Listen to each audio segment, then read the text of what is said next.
ரிட்டையர்டான காலத்தில் தான் கையில் இருந்த காசை வச்சு ஒரு வருஷத்துக்கு 75-80 லட்ச ரூபா சம்பாதிக்கிறதுங்கிறது ஒரு மன திருப்தியான ஒரு வேலை. அதனால் இந்த ஆடு வளர்க்கலாங்கிறத தேர்ந்தெடுத்தேன்.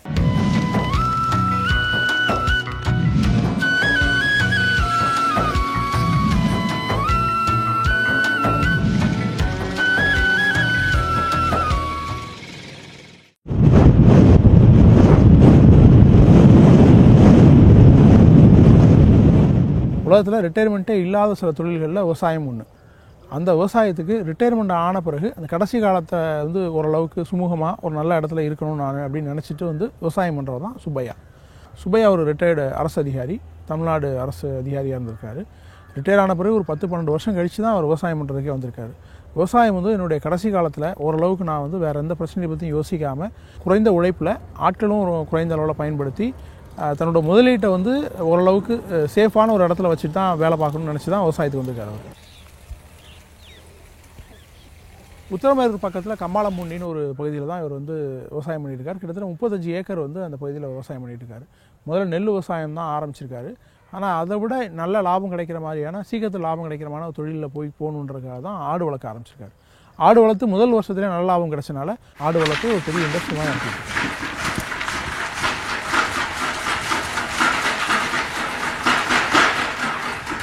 விவசாயம் பண்ணணும், அதோட துணை தொழிலாக ஆடு மாடு கோழி இதுகளை தான் வளர்க்க முடியும்.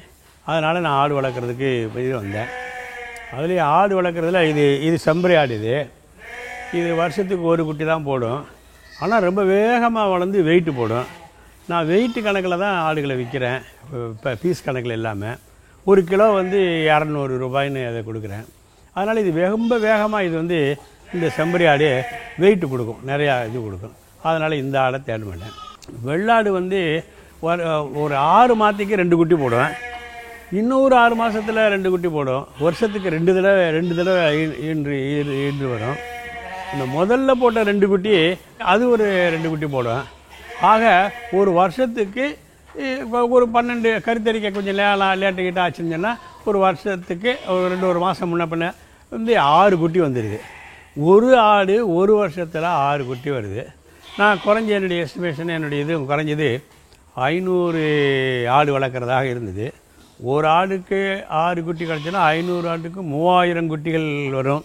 3000 குட்டி ஒரு வருஷத்தில் வியாபாரத்துக்கு விற்கலாம். ஒரு வருஷம் இருந்துச்சுன்னா அப்படி வருஷம் விற்றுக்கிட்டே இருக்கல. ஒரு ஆடு நான் 1 கிலோ 200 ரூபாயின்னு உயிரோடு கொடுக்குறேன். அது கிட்டத்தட்ட ஒரு வருஷம் 8 மாதம் 10 மாதத்தில் ஒரு 18-20 கிலோவுக்கு ஆளாயிடுது. 18-20 கிலோ வந்துச்சுன்னா 4000 ரூபா ஆயிடுது ஒரு ஆடு. ஒரு ஆடு 4000 ரூபாய்னா 3000 ஆடு 1,20,00,000 ரூபாய்க்கு வருது. செலவுகள் இதுகள் மற்ற இதுகளெல்லாம் வட்டிக்கு வாங்கினது கடன் வாங்கினது கொடுக்குறதுலாம் கூட இருந்தாலும் கூட கிட்டத்தட்ட ஒரு 75-80 லட்சம் ரூபா வருஷத்துக்கு மிஞ்சுது. முதல்ல வாங்கின ஆடுகளில் சில ஆடுகள் குட்டி போட்டுச்சு. குட்டி போட்டதை ரெக்கக்னைஸ் பண்ணிக்கிறாமல் எனக்குன்னு ஓடி போயிடுச்சு. இன்னொரு ஆடு குட்டி போட்டுச்சு, பால் இருக்க நிறையா கொடுக்க மாட்டேன்னு மடியெல்லாம் உதறி புட்டி தள்ளுது. இன்னொரு ஆடு ஒரு சொட்டு பால் கூட இல்லை, ஆனால் குட்டி போட்டுச்சு. இந்த மாதிரியான குளறுபடிகள்லாம் வந்துச்சு. மனமே தளர்ந்து போச்சு எனக்கு. என்னடா ஏண்டா இப்படின்னு சொல்லி பார்த்து யோசிச்சு பார்த்தேன். இப்படி செய்யலாம் அப்படி செய்யலாம்னு சொல்லி பார்த்தேன். அது என்ன காரணம்னு போட்டால் அவைகளெல்லாம் வீக்காகவும் ஆரோக்கியம் இல்லாமல் வெளியிருந்து வாங்கிட்டு வந்த ஆடுகள் அவையெல்லாம் நான் வளர்த்த ஆடுகள் இல்லை. ஆரோக்கியம் இல்லாமையும் போசாக்கு இதுகள் இல்லாமையும் வளர்ந்த ஆடுகள் அதனாலே இருக்குது. அதுக்காக வேண்டி நான் என்ன பண்ணேன், இந்த சேனை ஆடை ஆனதுக்கு பிறகு உடனே அதை தனியாக லெட்டர் பண்ணி அதுக்கு இந்த பாண்டுகள் மாதிரி இது பாண்டுகளில் மக்காச்சோளம், கடலை புண்ணாக்கு, கேழ்வரகு, கம்பு, இந்த சிறு சோளம், கோதுமை உமி, மோக்க கடலை உமி இதுகளெல்லாம் சேர்த்து ஒரு மிஷின் வச்சுருக்கேன். அந்த மிஷினில் அரைச்சி அதுகளுக்கு மாத்திரம் தனி கவனம் செலுத்தினேன். தாய் நல்லா ஆரோக்கியமாக போட்டுச்சு, வலுவாக இருந்தது. குட்டிகளும் வலுவான குட்டிகளாக வந்தது. இந்த சீக்கு நோக்கு இல்லாமல் இருந்தது. அதனால் இந்த ப்ராப்ளம்லாம் இல்லை இப்போ எனக்கு. இதெல்லாம்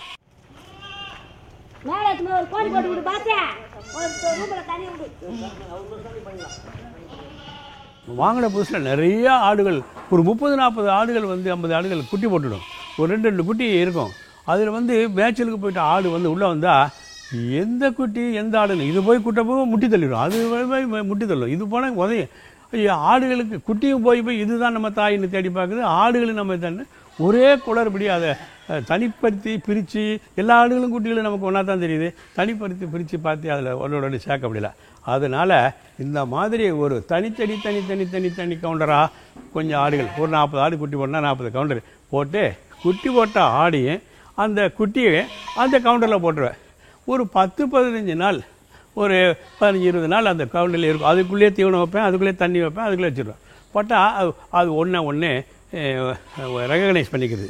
அதுக்கு பிறகு எவ்வளோ கும்பலில் இறக்கி விட்டாலும் ஆடு ஓடியாரே குட்டி அதுக்கு கரெக்டாக போகும், குட்டி கரெக்டாக அந்த ஆடு சரியாக வந்துடும். இவ்வளோ பெரிய பரப்பளவை கூட்டி அள்ளி திருப்பி அதை இது பண்ணுறதா இருந்தால் கஷ்டம். அதுக்காக வேண்டி இந்த இதுகளில் இடைவெளியில் ஒரு ஒரு ஒரு அரை 3/4 இன்ச்சு 1 இன்ச்சு அந்த ஆட்டு புழுக்களுடைய அளவு என்னமோ அதான் தானே விழுகிற மாதிரி இதுகளெல்லாம் வச்சு அந்த ஆட்டு புழுக்கெல்லாம் தன்னை தானே கீழே விழுந்துடும். விழுகாத ஒரு ஆள் 2 பேர் கூட்டி தள்ளிடுவாங்க, கீழே விழுந்துடும். கீழே கூணி குறிச்சிட்டு இப்படி உள்ளுக்குள்ளே போய் ரொம்ப நேரம் வேலை செய்ய முடியாது, குனிஞ்சு போயிருந்து அதுக்காண்டி நிமிர்ந்தாப்பில் இப்போ நடக்கிற மாதிரி டிராக்டர் உள்ளே போகிறது மாதிரி அவங்க கூட்டி அங்கங்கே குமிச்சு வச்சாங்கன்னா டிராக்டரில் அள்ளி கொட்டிட்டு டிராக்டரை கொண்டு போய் அந்த குப்பை கடங்களை கொண்டு போய் கொட்டுறது மாதிரி சிம்பிளாக வேலை ஆட்களை குறைக்கிறதுக்காக வேண்டி இந்த மெத்தடுகளை செஞ்சேன். இதுகளெல்லாம் தைலங்கண்டு மரங்கள், இந்த யூக்கலிப்டஸ் இது செல்லரிக்காது, மற்றபடி இதுகளுக்கு கேடுகள் வராது.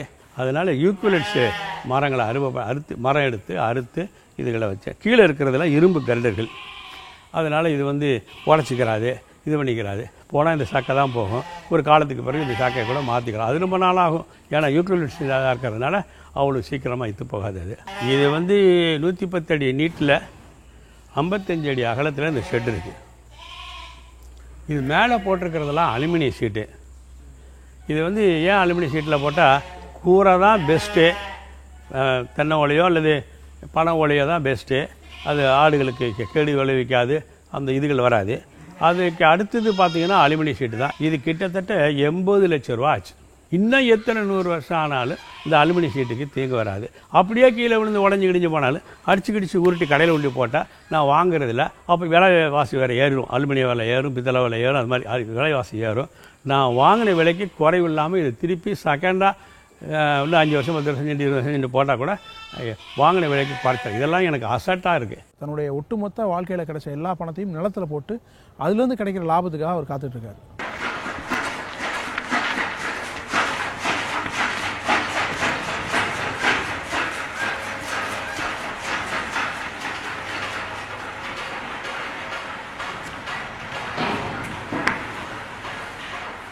நானே புல்வெளிகள் வச்சுருக்கேன். 7 டக்கு கம்பார்ட்மெண்ட்டு போட்டிருக்கேன். ஒரு நாளைக்கு ஒரு சண்டே ஒன்று மண்டே ஒன்று அப்படின்னு 7 நாளைக்கு ஒரு இது 7 இடத்துல மேயுங்க. திருப்பி அந்த இடத்துக்கு வரையில் கொஞ்சம் புல் வளர்ந்துடும். மழை வரப்போகுது, இனிமேல் ரெய்னிங் சீசன்னா அது தடுப்பூசிகள் போடுறேன். அதனால் எனக்கு பெரும்பாலும் ஆரம்ப காலத்தில் நம்மட்ட நிறைய குட்டிகள் செத்து போகிற நிறைய ஆடுகள் செத்து போகிற நிலையாக இருக்குது. அந்த இதெல்லாம் இப்போ கிடையாது. ஆட்டுக்கு நிறையா மேய்ச்சல் நிலம் வேணும். ஒரு ஆடு கிட்டத்தட்ட ஒரு நாளைக்கு 15-20 சென்ட்டில் மேயணும். ஒரு ஆட்டுக்கே 10 சென்ட் 5 சென்டிலேருந்து 10 சென்ட் வேணும். அவ்வளோ மேய்ச்சல் பண்ணணும். ஆடு மேய்ச்சலுக்கான இடம். ஒரு நாள் மேய்ச்சலுக்கு இந்த ஆட்டை இதில் விடுவேன், இன்னும் ஒரு நாள் இதில் விட்டுடுவேன், இன்னும் ஒரு நாள் அங்கே 2 இது இருக்குது, அந்த இதில் கூட மேய்ச்சி விடுவேன். அப்படி 7 கம்பார்ட்மெண்ட் இருக்குது. ஒரு நாளைக்கு ஒரு இது. அதுக்கு பிறகு அதில் தண்ணி வச்சு இது பண்ணி இது பண்ணுவேன்.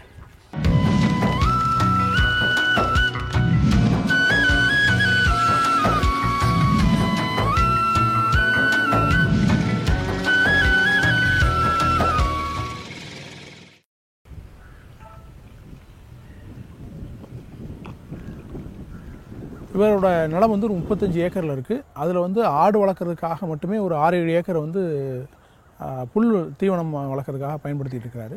அது தவிர மரங்கள் நிறையா வச்சுருக்காரு. மீன் குட்டை ஒன்று வச்சுருக்காரு. இந்த மீன் குட்டை 20 சென்ட்டில் சும்மா ஒரு மாடலுக்காக தான் போட்டிருக்காரு. இதுலேயே அந்த சீசனில் வாரத்துக்கு 10,000 ரூபா வரைக்கும் லாபம் கிடைக்குது.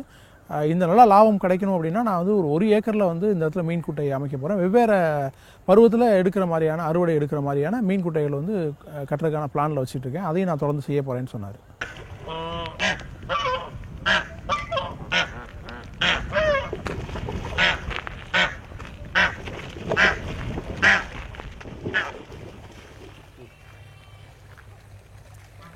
மீன் வளர்ப்புக்கு இந்த இடம் தகுதியாக இருக்குமா அப்படின்னு சோதனைக்காக வேண்டி இந்த குட்டையை நான் வந்து உற்பத்தி பண்ணி போட்டு பார்த்தேன். இது வந்து நல்ல ப்ராஃபிட்டபுளாகவும் நிறைய வேலை வாங்காததாகவும் நல்லபடியாகவும் இருக்குது. அதனால் இந்த இடம் பூரா இந்த இருக்கு பாருங்க, இது நீட்டாக இது பூராவே மீன் குட்டை ஆக போகிறேன். இப்போ இது அறுத்த உடனே அது பூரா மீன் குட்டையை தான் ஆக போகிறேன். மீனில் வந்து நிறைய வேலைகள் கிடையாது, நிறைய லேபர்ஸ் கிடையாது, நல்ல லாபமுடையதாகவும் இருக்குது. இங்கேயே வந்து எல்லாத்தையும் வாங்கிட்டு போயிடுறாங்க எல்லாம். இதில் வந்து கட்லா, ரோகு, இந்த வெள்ளை கண்டைன்னு ஒன்று வெளிச்சு புல்லு கண்டைன்னு ஒன்று இருக்குது. புல்லுலாம் சாப்பிடும், வெட்டி போட்டால் புல்லை கூட சாப்பிடுவது. அந்த கண்டைகள்லாம் இருக்குதுல. இது வந்து புல் அந்த ரோகு கட்லா இதெல்லாம் அது ரோகு அப்படிங்கிறதெல்லாம் உடையில் இவ்வளோண்டு குஞ்சாக நாங்கள் இது மாதிரி இருக்கா. அது வந்து ஒரு 3-2 வருஷம் அதிலே தேங்கிச்சுன்னா நம்ம பிடிக்கிறதுலேருந்து தப்பிச்சு தேங்கிச்சுன்னா 15 கிலோ 10 கிலோ எல்லாம் வரும், 5 கிலோ இதெல்லாம் வரும். ஒரு 4 மாதம் 5-6 மாதம் வெயிட் பண்ணோம்னா குஞ்சு விட்டுட்டு ஒரு குறைஞ்சது 1 கிலோவுக்கு குறையாமல் வரும். அதில் அந்த மாதிரி அப்போ இருந்தே 6 மாதத்துலேருந்தே நான் பிடிச்சிக்கிட்டே இருப்பேன். அப்புறம் இடையில வாங்கி விட முடியாது, அந்த சின்ன மீனெல்லாம் சாப்பிட்டுடும்.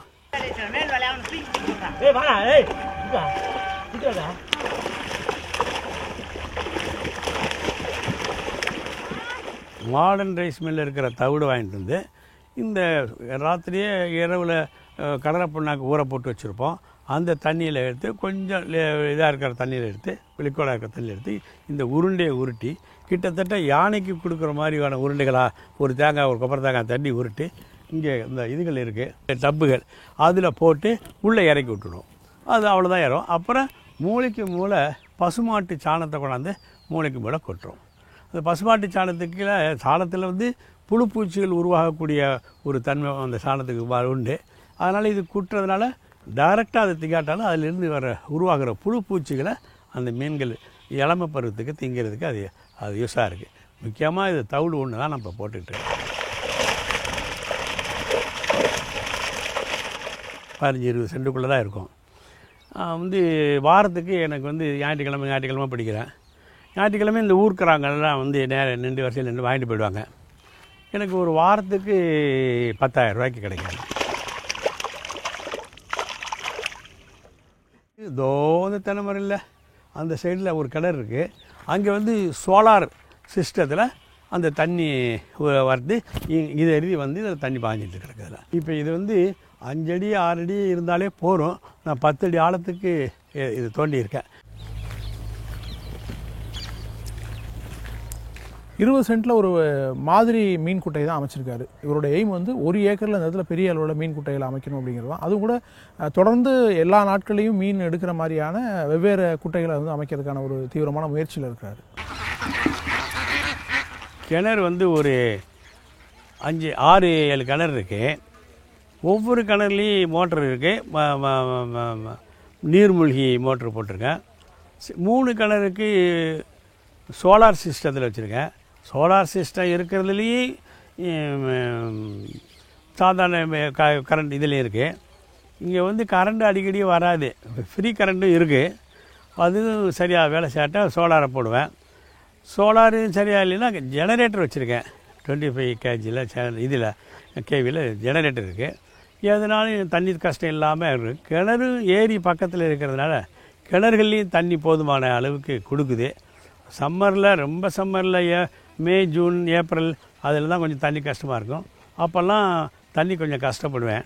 இதெல்லாம் பார்த்துட்டு பல இடர்பாடுகளை பார்த்துட்டு தான் இந்த சொட்டு நீர் சிஸ்டத்தில் போடலான்னு சொல்லி இங்கிற வரைக்கும் வந்தாங்க. சொட்டு நீர் சிஸ்டத்தில் போடலாம்னு சொன்னால் நிறையா பைப்ஸும் டியூப்ஸும் போடணும், அப்புறம் உழுகைகள் எல்லாத்தையும் சுற்றி எடுத்து வைக்கணும், அப்புறம் திருப்பி போடணும், திருப்பி இதுக்கெல்லாம் லேபரு இதாகும். ரெண்டாவது வந்து இந்த கால் மூலமாக பிடிச்சி தண்ணி கொண்டு போனோம்னா போகிற வழியில் இங்கேருந்து எனக்கு கிட்டத்தட்ட ஒரு கிலோமீட்டருக்கு கிணறுகள் இருக்குது. அங்கேருந்து இங்கே தண்ணி கொண்டாடுறதா இருந்தால் அது வேஸ்ட் ஆகிடும் தண்ணி. அதை பார்த்தேன். வயோதிகம் வேறு ஆகிட்டு போகுது, லேபர் வேறு கிடைக்க மாட்டேங்கிறாங்க. கிடைச்சாலும் நிறையா அதிகப்படியான கூலி வைக்கிறாங்க. அவ்வளோ கூலி கொடுத்து இதெல்லாம் உற்பத்தி பண்ணால் சரியாக இருக்காது. அதுக்காக வேண்டி நானே ஒரு கணக்கு போட்டு பார்க்கல, இந்த சொட்டு நீர் திட்டத்தை பெர்மனெண்ட்டாக செய்யணும்னு பார்த்தா அங்கேருந்து பைப்பு ஏற்கனவே கொண்டு வந்துட்டேன். இந்த பெரிய பெரிய பைப்புகளெல்லாம் இதாக இருக்கு பாருங்க, அதெல்லாம் பெரிய பெரிய பைப்புகள்லாம் கொண்டு வந்துட்டேன் இந்த பாய்ச்சதுக்காண்டி. அதனால் அதிலேருந்து கனெக்ஷன் எடுத்து திருப்பி ஒவ்வொரு செடிக்கும் ஒரு டெலிவரி பாயிண்ட் வச்சுருக்கேன். ஒவ்வொரு செடியும் தனிப்பட்ட முறையில் நல்லா கவனிக்கலாம் அப்படிங்கிறதுக்காண்டி. இது கிட்டத்தட்ட கொஞ்சம் அதிகப்படியான செலவு தான். ஆனால் யார் லேபரே இந்த நாட்டில் கிடைக்கலனா கூட நான் ஒரு ஆளால் எவ்வளோ மெயின்டைன் பண்ணி கிட்டத்தில் போய் சுவிட்சை போட வேண்டியது, இங்கே எந்த பாயிண்டில் டெலிவரி கொடுக்குறோமோ அதில் திறந்து விட வேண்டியது. அதனால் அதுக்காக வேண்டி யூஸ் ஆகும் வயசான காலத்தில் அப்படிங்கிற சிஸ்டத்தில் இது செஞ்சேன்.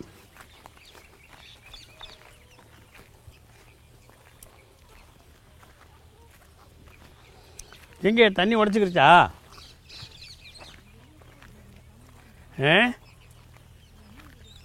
இந்த பாருங்க, எல்லாம் திறந்து ஓடுது.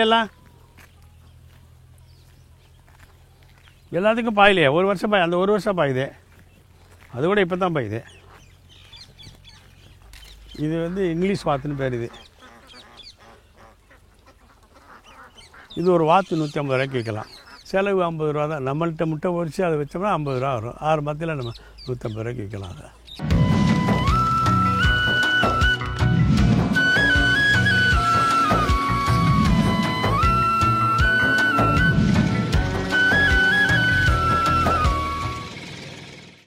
இவருடைய ஒருங்கிணைந்த பண்ணையில் கோழி வளர்க்குறதுக்குன்னு ஒரு தனியாக சில இடங்களை விட்டு வச்சுருக்காரு. அது ஒரு ஃப்ரீ ரேஞ்ச் பண்ணை மாதிரி தான் இருக்குது. அதாவது கோழி இரவு நேரங்களில் இல்லை முட்டையிடுறதுக்கு அந்த சமயங்களில் மட்டும்தான் அந்த கொட்டிலுக்குள்ளே வரும். மற்ற நேரங்களில் ஃப்ரீயாக வெளியில் வளர்த்திக்கிட்டு இருக்கிறோம். அதுக்கு ஓப்பனில் தான் அவர் தானியங்கள்லாம் போடுறதுக்கான சின்ன சின்ன கூடைகள் வச்சுருக்காரு. அது கூட வெளியில் தட்டெல்லாம் வைக்கிறதுக்கு ஹோட்டலில் பயன்படுத்துகிற ரேக்கு தான். அதுதான் அவர் பண்ணுறாரு.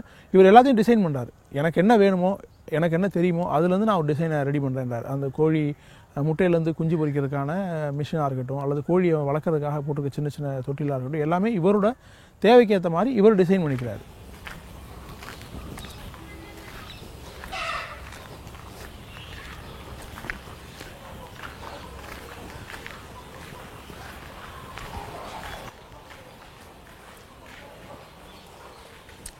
இது நானாக தயார் பண்ணது.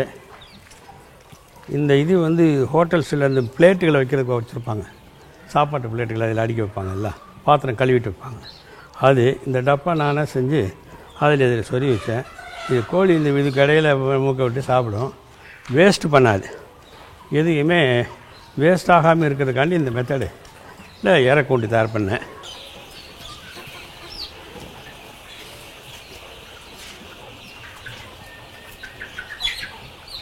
இப்போ நான் 4000 5000 குஞ்சு இருந்தது. அப்பப்போ நிறையா சேல்ஸ் ஆகிட்டே இருக்குது. கொஞ்சம் குறைஞ்சி வச்சு இப்போ ஒரு 2000 குஞ்சு இருக்கும் கோழி. அந்த குஞ்சுகள் ஒரு 1000 குஞ்சு இருக்குது. வளர்ந்த கோழி ஒரு 2000 3000 கோழி தான் இருக்குது. 4500 கோழி வாங்கினேன். வித்துருச்சு. அப்பப்போ அது எல்லா பருவத்துலேயும் அதை வாங்குறாங்க வித்துருச்சு. அதில் முதல்ல வான்கோழி வளர்த்தேன். அது சக்ஸஸ்ஃபுல்லாக தான் இருந்துச்சு. ஆனால் அது சேல் பண்ணுறது கொஞ்சம் இது மார்க்கெட்டிங் எல்லாத்தையும் விற்க முடியாது. ஏன்னா ஒரு கோழி நான் 500 ரூபா 600 ரூபா 800 ரூபாய்ன்னு இருக்கும். அதனால் வான்கோழி மார்க்கெட்டிங் கொஞ்சம் இதாக இருந்துச்சு. பெரிய இடங்கள்லேருந்து தான் வாங்குவாங்க. அந்த மட்டன் தயார் பண்ணுற இடங்களில் தயார் பண்ணுவாங்க. இப்போ நான் நாட்டுக்கோழி ஒன்று தான் வளர்க்குறேன். நாட்டுக்கோழிக்கு ஆஃபர் ஜாஸ்தி, நல்லது வேறு. இந்த வெள்ளைக்கோழி முட்டை சாப்பிடக்கூடாதுங்கிறாங்க, அது ஒன்றுங்கிறாங்க. நாட்டுக்கோழி இயற்கையான முறையில் சேவல் கோழியோடு வளர்ந்து முட்டையிட்டு அது வருது.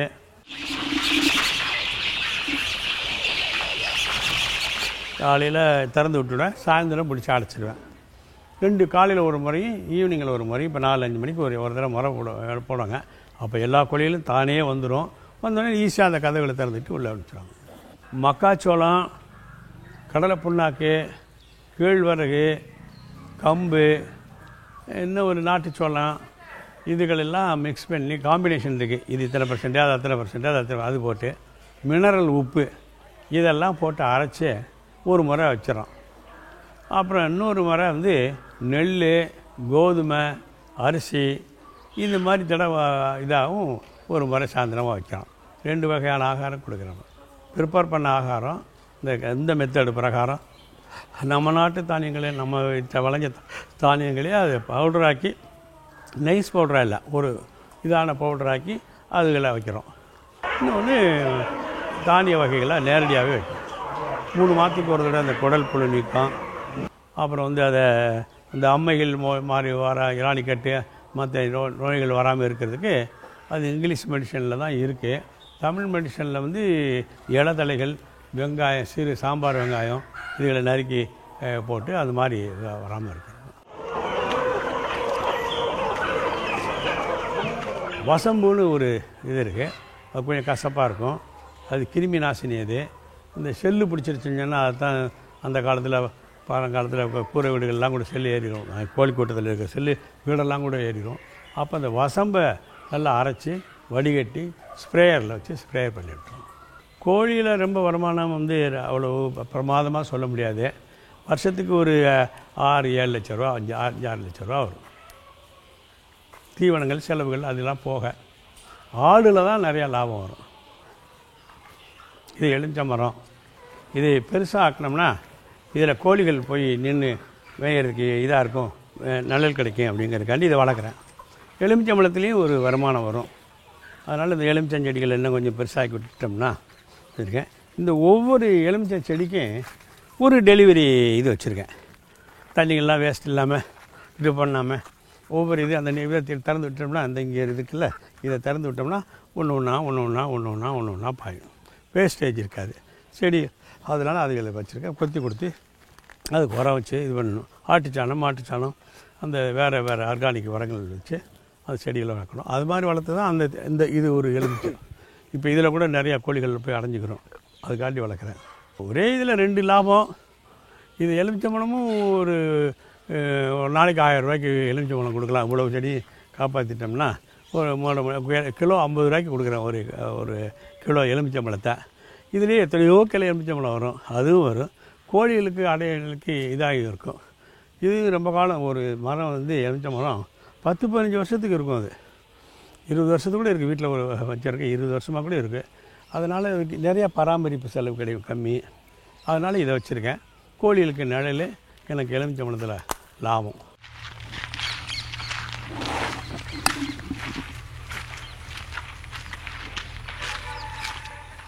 மரங்கள் நான் இன்னும் வைக்க ஆரம்பிக்கல. அந்த இடம் வாங்கி கொஞ்ச நாள் தான் ஆகுது. ஆனால் ஒன்று ஒருத்தன் தான் ஒன்றா செஞ்சுக்கிட்டே வரேன். குழந்தைங்கள்லாம் அவங்க பசங்கள்லாம் அவங்க வேலையை பார்த்துட்டு இருக்காங்க. அதனால் நான் இந்த வேலையை நான் வாழை மரம் தான் வைக்கும். அது காய்ப்பு முடிஞ்சு இப்போ அறுவடை எடுத்து அதுலேயே மாடு மேய்ச்சல்லாம் ஆட்டுக்கு நிறையா தேவைப்படுது. எனக்கு ஆடு ஒன்று இருந்தாலே போதும். ஃபாரினுக்கு கூட ஏற்றுமதி பண்ணுவேன். அந்த லெவலுக்கு அதை டெவலப் பண்ணணும்னு பார்க்குறேன். அதனால் அதில் தான் பெருத்த லாபம் கிடைக்குது எனக்கு. அதுலேயும் வெள்ளாடு தான் கிடைக்குது. சுபையாவுடைய இந்த விவசாய பண்ணை வந்து ஒரு பெரிய இண்டஸ்ட்ரி மாதிரி தான் இருக்குது. பெரிய பெரிய கட்டடங்கள் இருக்குது, நிறைய இன்வெஸ்ட்மெண்ட் பண்ணியிருக்காரு, நிறைய லாபமும் கிடைக்குது. இது ஒரு நல்ல ரிட்டைர்மெண்ட் பிளான் அப்படிங்கிறது தான் அவருடைய சஜஷனாக இருக்குது.